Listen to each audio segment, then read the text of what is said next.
सैया बना के बकरी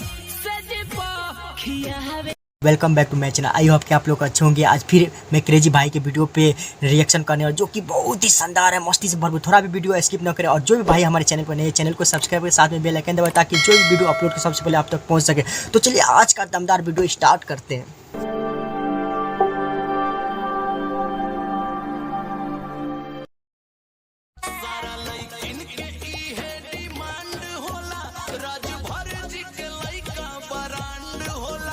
अच्छा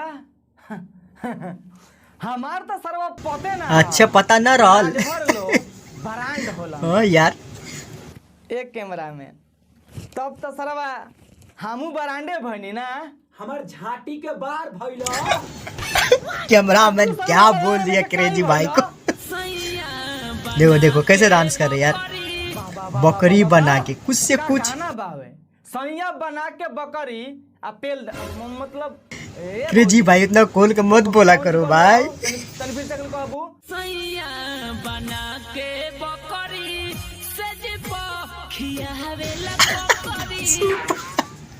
अच्छा तो सैया बना के बकरी आ सेज पर खियावत तक ककरी। अब का जने ककरी समझ रहे गाइस आप लोग। खीरा खियावत है ई तो भौजिए के पता होई। बकरी थोड़े खिलाता, कुछ और होता है सेज पे ना।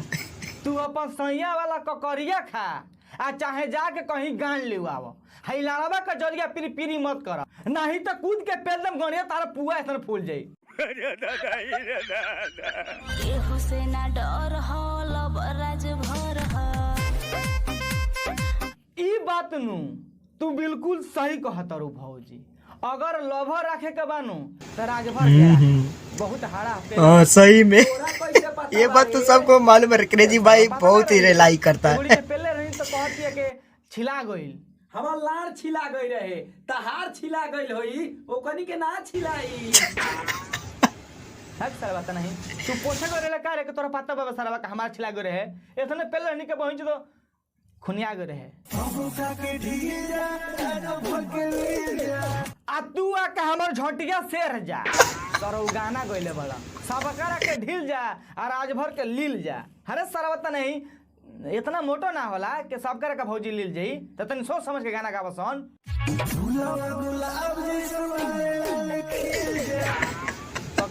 कौन जी कहत रहा भैया जी तनी फिर से खाली कहब।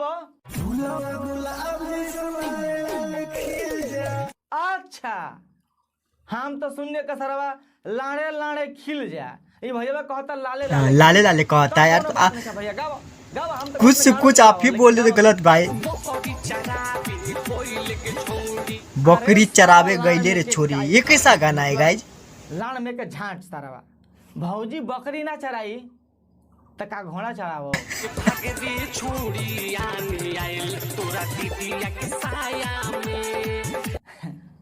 ए भैया जी जब भौजी जाके मरवाई पेड़ के छाया में तब तो आनी अइबे करी साया में।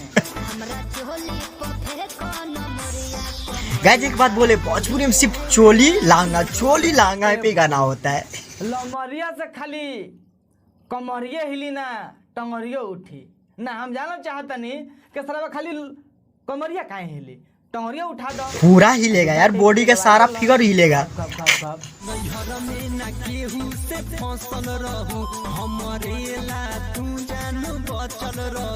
ए सार तार बहिन चोदो तू सर दलील पर लेके गए रहला का भौजी के तो तारा ला बचल रही हूँ।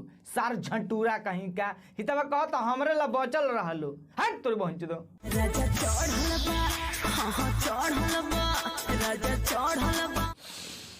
अरे भौजी बताओ तो सही के कौन चीज चढ़ल बा। घोड़ा सर बता नहीं भौजी जवानी के बाद चढ़ती है घोड़ा चढ़ी तो भौजी तलान पात के उजर हो जाई। अच्छा जवानी चढ़ो बस पानी उठवा के पीला हो।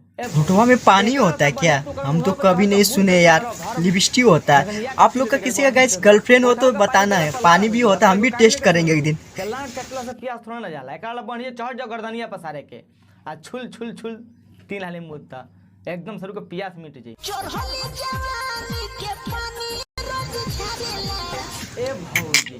सीधे सीधे काहे न के कह दे तू के पटक के पेड़ डाला लाए खातिर कह दो तारा बहिन चदो के रोज जवानी का पानी झारेला तारा बहिन चदो ये को गाना सुनला के बाद तो हमार झटिया झरक जतावे।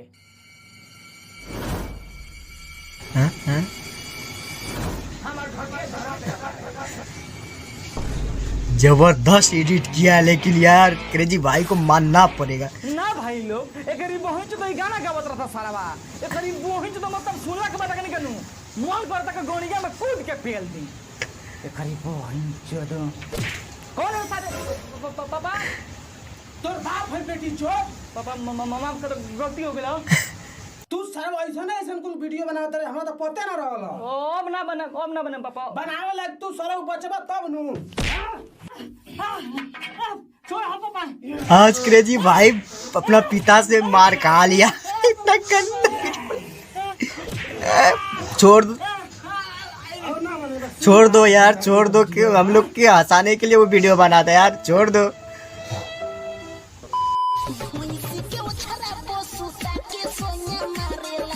ये भौजी तू भैंसी के ओछरा पर चढ़ के पेलवावो आ चाहे भैंसा के आगे तू निहुर जा ठीक ना, लेकिन हिलावा कजरिया के नु पीर पीर मत करना तो तारा पता बा हो तार बहिन चदो कूद के पेले नहीं गाड़ी में अगर गलती से छलक जाई नु तो गाड़ पड़ी खून निकल जी पक्का बा। अब देखो लो भाई आप लोग को वीडियो कैसे लगा कमेंट जरूर कीजिएगा, क्योंकि वीडियो बहुत ही फनी था, मुझे बहुत ही अच्छा लगा। और ये वीडियो में क्रेजी भाई बहुत ही ज़बरदस्त रोस्ट किए यार, मानना पड़ेगा। ऐसा रोस्टर को बहुत ही ज़बरदस्त करता है, लेकिन बहुत ही ज़बरदस्त करता है। आप लोग कमेंट जरूर कीजिए कैसा किया नहीं कि आप लोग को कैसा लगा। और एक बात बता दे फ्रेंड, ये वीडियो आप लोग को हंसाने के लिए बनाया जाता, ना कि आपके दिल को ठेस पहुंचाने। सिर्फ देखना, हंसना और भूल जाना, दिल पे नहीं लेना। सिर्फ आप लोग के मस्ती के लिए, आप लोग के रोमांस के लिए, आप लोग के टाइम पास के लिए वीडियो हम लोग बनाते हैं। आप लोग दिल पे मत लिया कीजिए। और जो भी भाई हमारे चैनल पर नए वीडियो देख रहे हैं, प्लीज़ चैनल को सब्सक्राइब किए, साथ में बेल आइकन दबाएं ताकि जो वीडियो अपलोड की सबसे पहले आप तक पहुंच सके। और क्रेजी भाई के चैनल का लिंक डिस्क्रिप्शन में दे दिया, आप जाकर देख सकते हैं। आज के लिए इतना ही, फिर मिलेंगे नेक्स्ट वीडियो में। Bye by.